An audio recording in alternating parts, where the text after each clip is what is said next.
ఈరోజు సాఫ్ట్ పొరలు పొరలుగా ఈజీగా ఈ చపాతీని అయితే చేసి అయితే చూపెడతాను. మన వీడియో ఫస్ట్ టైం చూసిన వాళ్ళు సబ్స్క్రైబ్ చేసి వీడియో మొత్తం చూడండి. ముందుగా స్టవ్ అయితే వెలిగించుకోవాలండి.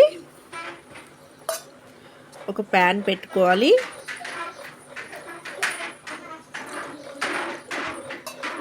ఇందులోకి వాటర్ అయితే వేడి చేసుకుంటున్నానండి.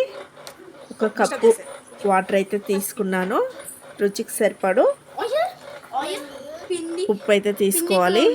ఒక కప్పు వాటర్కి ముప్పావు కప్పు గోధుమ పిండి తీసుకొని ఈ వాటర్ బాగా మసలేటప్పుడు ఈ పిండి కొంచెం కొంచెం వేసుకుంటూ బాగా కలుపుకోవాలండి. చూడండి, మనకు పిండి అయితే మంచిగా దగ్గర పడుతున్న